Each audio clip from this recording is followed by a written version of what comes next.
one would think that being in social media, could be lucrative if done it correctly. So I haven't reached that point, but I'm trying to get to. So with your support, anyway. According to this article, Philstar.com, they mentioned that a celebrity couple, you may be familiar with this one, who recently deleted their YouTube channel under the BIR probe. So obviously, for those who are making a killing in terms of generating revenue for their businesses, has caught the eye of the BIR, or the Bureau in Internal Revenue Agency here, and they announced that they will run after the YouTube vlogging couple, even though they deleted their channel here. So, question here is, why are they?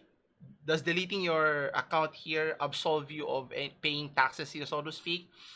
And obviously, according to the government, they're not absolved of doing that, regardless if you're an individual, going into business or not. Anyway, so according to the BIR, they've noticed they've earned. So it's a very lucrative business that they've endeavored, earning as much as 50 to 100 million pesos in the past 2 years. So not bad, for the couple.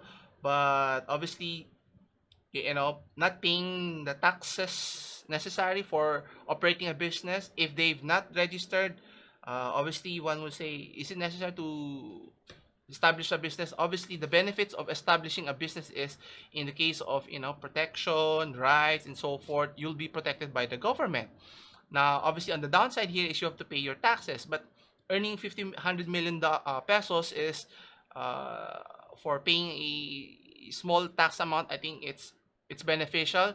Now, why would this particular couple not pay their taxes now? Maybe concerns is, uh, where does our taxes go to? And obviously, I'm a big advocate that transparency from our government, where our taxes are being levied upon, which is supposed to be to help our society, improve education, improve our health, especially in this current difficult climate, and improve our transportation system to make it more convenient for the tens of millions of blue collar or white collar worker in our country to get from one place to another, because majority still don't own their own vehicle here.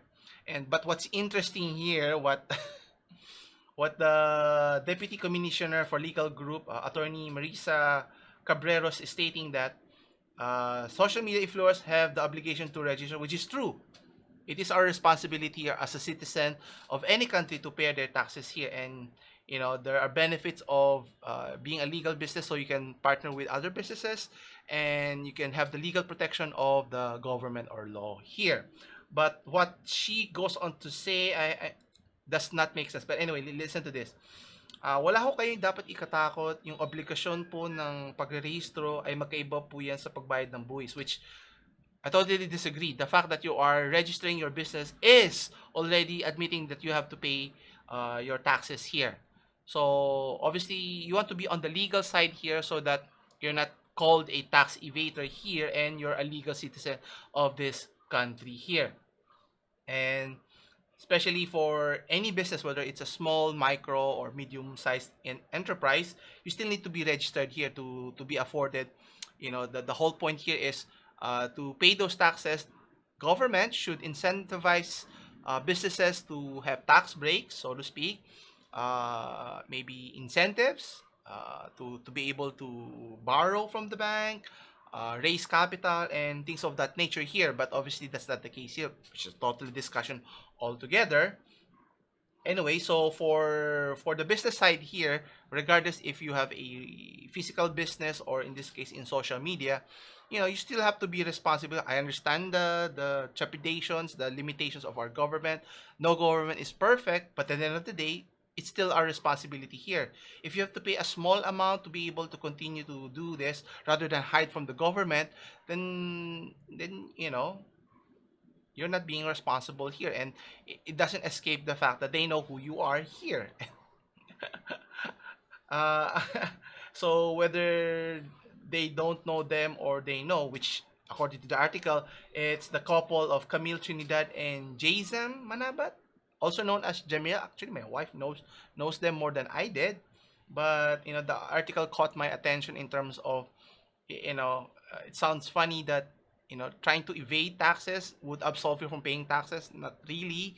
So it's more on the protection from the individual or for the business to do their part here. Obviously, we have to put pressure from our governments to actually be more transparent in terms of where our taxes do actually go, because we don't often see where the money goes through, rather than I don't want to say, but either way, and transparency is always much better in terms of communicating to your citizens in our country that the money, the taxes that we pay are going to the actual uh, projects that's necessary for our country to grow and prosper as a nation here.